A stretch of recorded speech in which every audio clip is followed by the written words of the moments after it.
We have lots to discuss here in today's video, including some offseason trade speculation around teams at the New York Rangers and the St. Louis Blues, plus continuing rumors around who will be the new lead for the New York Islanders. Will they have a president and a GM, or is it just going to be a one-person role? Who are the leading candidates and what's most likely going to play out there? Plus, we have some other news around the league, including a signing in Tampa. Lots of updates from the NHL playoffs, including another comeback win for the Oilers last night. Canes and Caps head to overtime, and plus we have more games on the schedule tonight. We'll discuss everything we know coming up next. So welcome back to another video here at Top Shelf Hockey. As I mentioned, we have lots to discuss here in today's video. Let's start first with lots of updates and things from the playoffs. Of course, last night was another great night. For the first time in a few days, we actually had two games on the schedule, and neither game disappointed, providing lots of highly entertaining hockey. The early game saw the Carolina Hurricanes doing battle with the Washington Capitals. Very tightly contested game. Ended up being a 2-1 Canes win in overtime. Of course, the shots were not anywhere near even at all. It was 33-14 in favor of Carolina. Carolina's relentless forecheck and defensive play was really kind of frustrating and slowing down the Capitals from generating a lot of really good shot opportunities or high danger chances. But Freddie Anderson was good when he needed to be. Logan Thompson was really good on the other hand as well, keeping the game close at hand. Of course, the overtime hero ended up being an unlikely one, and defenseman and one of the best in the business, Jacob Slavin, scoring on one of those shots from the point, kind of really not all that different than you saw with like Jake Sanderson in Ottawa, or I think it was Nemec with the Devils, like just one of those seeing eye shots from a little bit further out.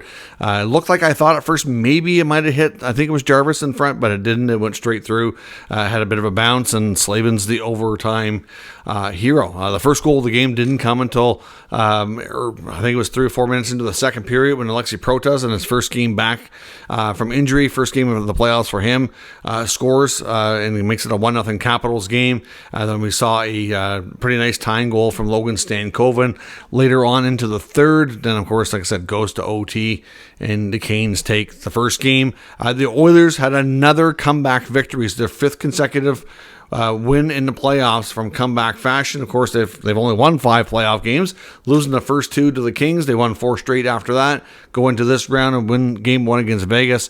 So it's 5 consecutive wins, all with Calvin Pickard in net, and they're all comeback victories. That is a playoff record.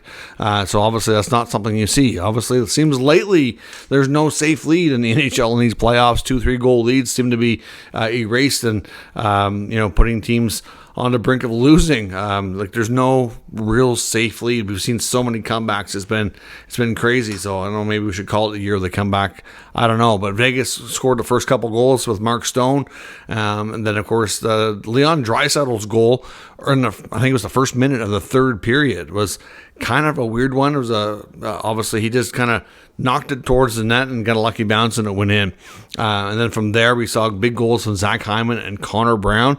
Hyman to take the lead, Brown for the insurance. Both very nice shots. Brown, he's looking really good. I know when he first got to Edmonton after a disappointing year in Washington, where he had a severe knee injury and missed, I think he played 4 or 5 games or something like that, and missed the entire season. It was a long recovery. He's had to take short-term, cheaper contracts to get himself reestablished, but I tell you, he looks like he's got his speed back, and he's always been a great skater, really fast guy, but certainly had a beautiful insurance goal there for the Oilers last night, so that's good to see. I think it's fair to say that the Oilers, depth players especially, really outperformed Vegas' players. They were winning a lot of the puck battles. The Golden Knights were kind of not getting a lot of opportunities. Like I said, Pickard was good when he needed to be, but at the end of the day, you knew you were going to get a head-to-head matchup of Eichel on McDavid.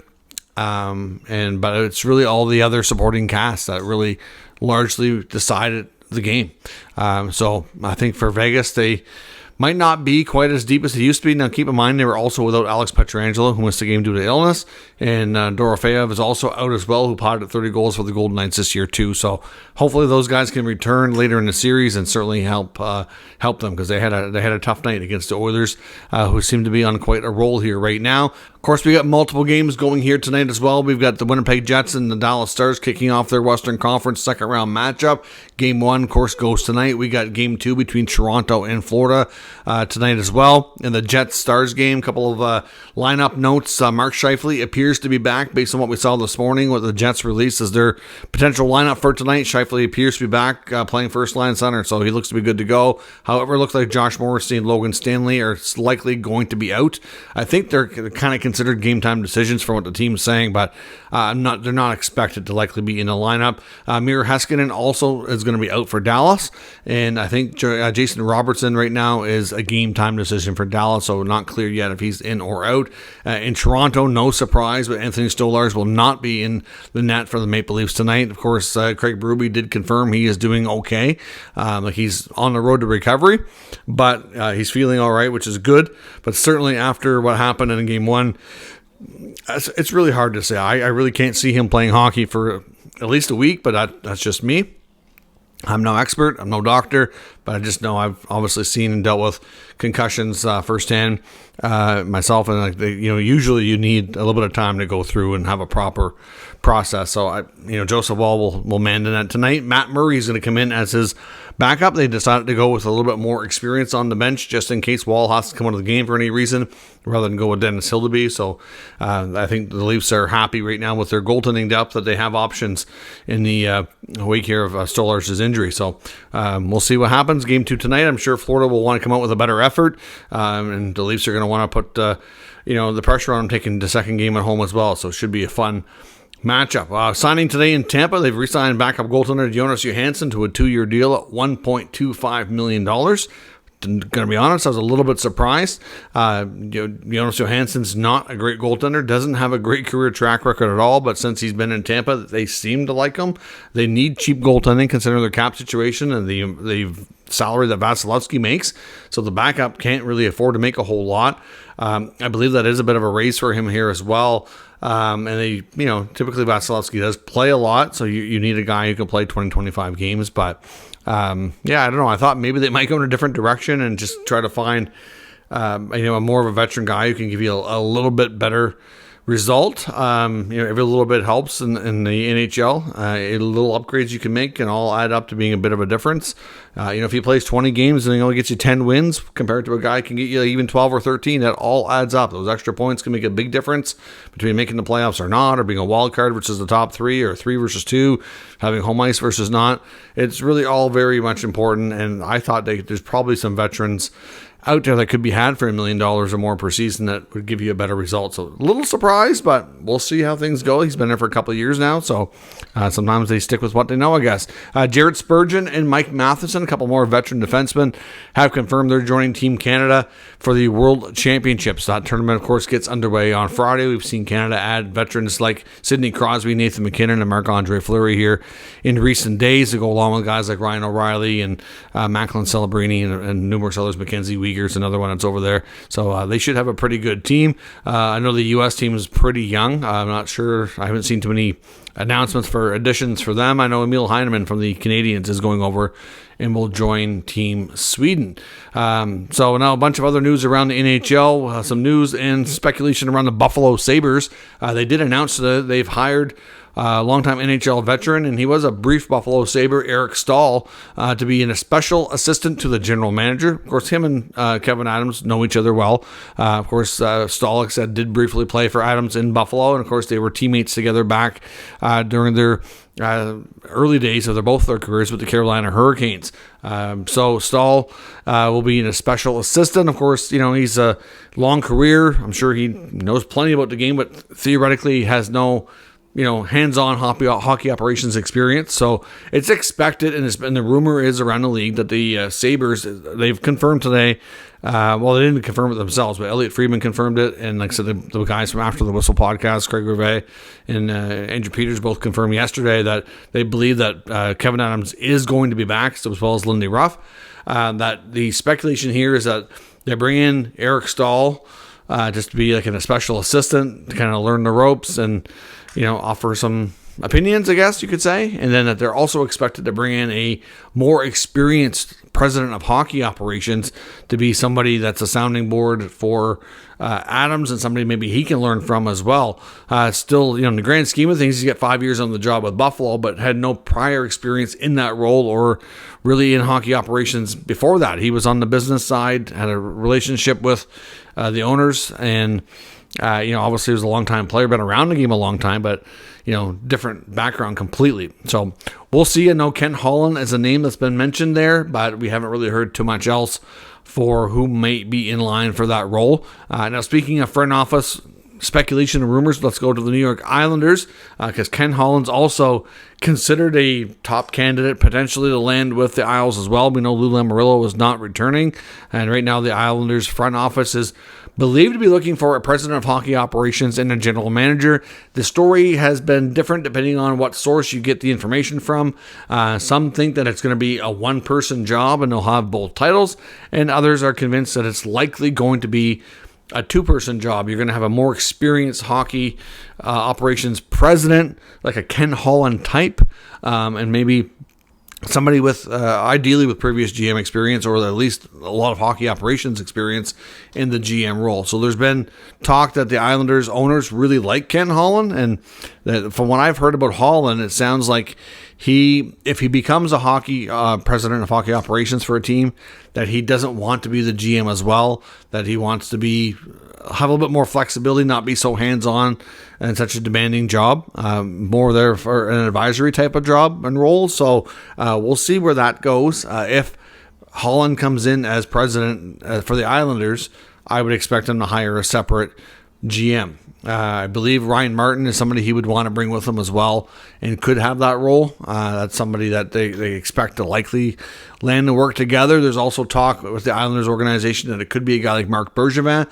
Now, I believe Bergevin, after the opening, came up in LA because the Islanders had the opening first and Bergevin was already in the mix there, but then Rob Blake left his role with the Kings. They parted ways, so Bergevin was already advising Blake in LA. So, again, does he want to relocate himself? I'm not even sure Bergevin was living out on the West Coast or not, because for the kind of role he had, he really didn't have to be there all the time.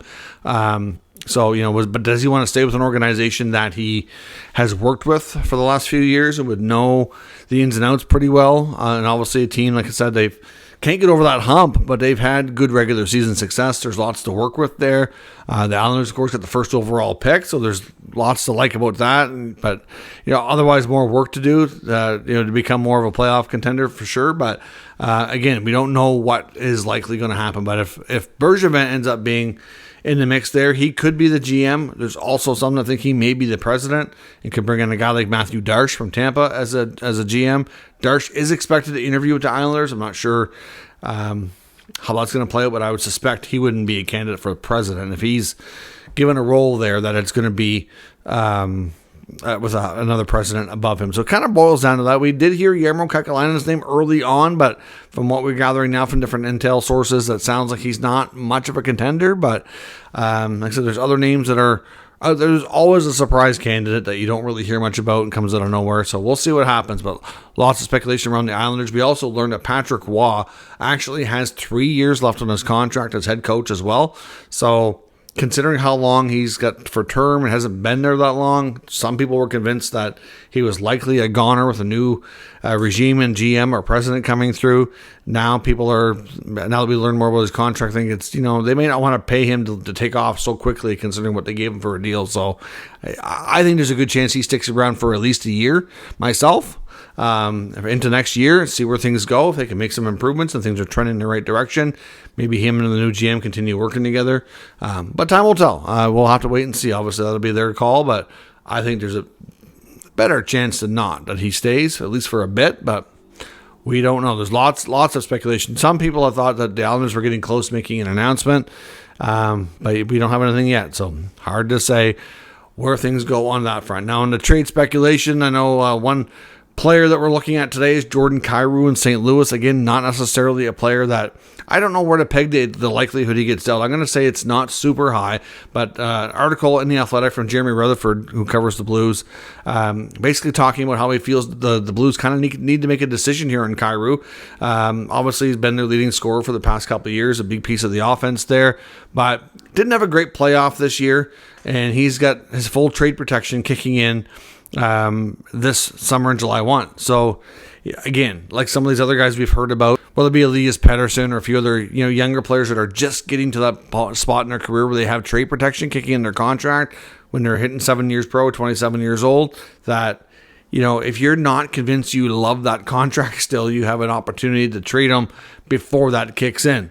So again, not a great playoff, but a good regular season. He's had really a good few regular seasons in a row, been one of their best players when it comes to offense. But I guess Rutherford's just not entirely convinced that the Blues don't try to maybe consider getting a good haul in return for him and maybe upgrading some other areas of the team. But again, it's something you need to be careful with. If you are confident that you like that contract, it's aging well, and he's a player that you see being one of the leaders of the team that you think you can win with, then you don't trade him. It's just that simple. But what they need to decide, and what I guess what Rutherford was writing in his article was, he's not convinced that Rutherford and Alex Steen are convinced that he is that guy you can win with as being, one of the top leaders on the team. I think they're a little bit more sold on Robert Thomas. I don't think he's going anywhere at all. Kyrou, there appears to be a chance that maybe they have second thoughts on that contract and they want to move it before that handcuffs get put on, and they have a lot harder time doing so. I mean, he's young enough, offensively talented enough. He's really fast. There's lots to like about his game, so I'm not entirely convinced that they do try to move him. And if they do, I think that they would not have a hard time doing so. So, again, another player that's going to be interesting to watch. We'll have to listen to, see what the rumor mill states closer, probably to like the draft. But if he's makes it past July 1st and he's not moved, then he's going to be a lot less likely to have that happen. So we'll see. And with the Rangers, again, more information on Alexis Lafreniere. Molly Walker, the New York Post, had written about this. And then, of course, there's a new article from Forever Blue Shirts site as well, talking, kind of piggybacking on Walker's comments. But essentially, the feeling here for Lafreniere is that, again, like Kyrou, is there a chance that the organization has regrets and second thoughts on that contract that they gave out just last year? It just seemed like after he signed the extension, he had a few good games afterwards, and then it just really went downhill from there. It seemed like the terminology they used in the article was like the gas was turned off. It's just kind of disappointing on how things looked, not only from a defensive effort, but just the overall effort. It just seemed like his confidence was shot. Defensively was not good. The effort overall seemed to be lacking. And it just seemed like, unfortunately, there are players you see sometimes go through this when they get paid. And some of it's for different reasons. There's some people that I think you just think they care more about the money than winning. And other players, it's not that at all. Some other players, it's more of a case that the pressure that comes with the contract and the pressure to perform and help the team win sometimes can be crippling, and they don't handle it well, and it can really affect if they have even like I said, it started off okay the first 4 or 5 games, and then after that you have a little bit of a struggle. Things don't go your way, and it festers before you know you're up to 5 games. With not playing well, then it goes to 6 games, 7 games, 10 games, and then you really start to grip the stick and not do well, and it's more of a mental grind than anything else. So it's not a case that that he really wasn't trying, but at least that's how things can appear. So again, we've heard lots of talk about the Rangers. I think Chris Drury is going to be one of the more active GMs. We know that his team is probably going to look a lot different next year. We also know that we've heard talk about, like we mentioned in the last day or two, about Artemi Panarin, nearing the end of his contract. Do they move him since they probably aren't going to re-sign him? We've heard about Mika Zibanejad selling his condo. We know he's got trade protection, which would complicate a trade, but again, his name was out there a lot last year. We know that the organization is very much interested in moving Chris Kreider, so there could be a lot of veteran guys that are on the move, and then you get news like Lafreniere as well. If they do move some of those veteran guys and they don't move Lafreniere, the pressure and the opportunity for him to be that much bigger of a role is going to be right there for him to grab. Do they have the confidence in him to take advantage of that and produce? That's the big question. And if they don't, then you could end up seeing a trade. But again, some younger players that are signing big deals and wondering if teams are having regrets, and we could see some movement this year. Teams will have more cap space than they've had in a while, and that will certainly make things a little bit easier as well. So let me know your thoughts on all of today's news and rumors in the comments. We'll discuss further. If you're new to the channel, of course, make sure you subscribe and stick around. We'll keep you up to date with all the news, rumors, and analysis of all 32 NHL teams. Thanks for watching. I'll catch you next time.